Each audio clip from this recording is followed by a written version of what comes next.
Driving through the centre of Perth, the beautiful capital city of Western Australia, it all seems peaceful enough. But less than a minute's drive from the CBD, members of the local Nyoongar people, traditional owners of the land, have been camping in peaceful protest at state and federal government policy which is affecting Australian Aboriginal people.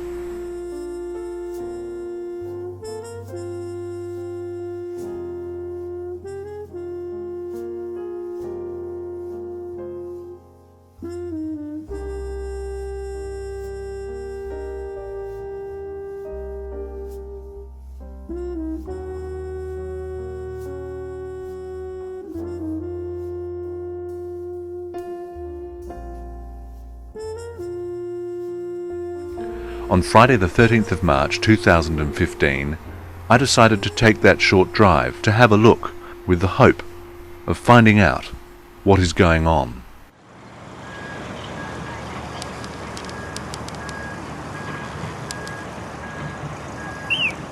Hello, we're here today at Nyoongar, which is also called Harrison Island in Perth, Western Australia, and we're expecting a raid from the police at any moment. This is a group of Aboriginal people who've set up a camp that they're calling a refugee camp to protest against the closure of Aboriginal communities in Western Australia. Now the Swan Valley Nyoongar community in Perth are the first up, and they've had their homes demolished just a few months ago. They were evicted from their homes over 10 years ago, and then as soon as public support to reinstate their community and give the land back occurred, and we had a very successful rally on Parliament House, the government in their wisdom chose to demolish the homes a week later. A lot of these people are still homeless, and this plan is going to be rolled out across Western Australia, community by community. We're going to see people living on the fringes of towns in desperation and poverty. This has got to stop, and the Swan Valley community have got to be given back their homes and land in Lockridge. Hi, I'm Mary Edlin McKay at Nyoongar. We're down here because we established a refugee camp. Too many of our people are being forced off their homelands for mining and big business, through the government actions and policies. Living under such genocidal policies and racist policies that don't support the Declaration on the Rights of Indigenous Peoples causes us to stand up constantly and fight for our rights. We do not have a lifestyle choice. This is a cultural obligation that is inherent since birth. It's an obligation that we have on us before our spirit even comes into the living vessel that our mother delivers. So people really need to understand we have the right under our own cultural law, we have the right under the Western system. This is a registered sacred site under the Aboriginal Heritage Act, which allows us to camp, which allows us to engage in cultural activities. Not that we need their permission, but we just need to remind the Prime Minister and the Premier and the local council that we're well within our rights to be here. And there is nothing that they can do to stop us practicing our culture, because we've been going since time immemorial, and there is nothing that's going to stop us now. They think the influence of the Western system is going to bring us down. Go along, mate. Massacres, murders, stolen generation, assimilation, all these forced policies, and you still didn't stop our culture.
My name is Margaret Coleman. I'm a Nyoongar elder.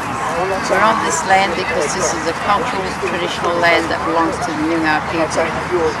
We are here today because of what's happening around the state and the other parts of the country. This is a camp, it's a refuge camp for the homeless people and the people who've been ostracised and pressured by government for hundreds of years since the white man came to this country. This is our land, this is a traditional birthing ground. and it's a site of significance for our Nyoongar people. So we're here to fight the fight that's been going on for the last 50 years that I'm aware of, that I've been involved in. And we will continue until the government is prepared to recognise and acknowledge who we are and where we belong. Thank you.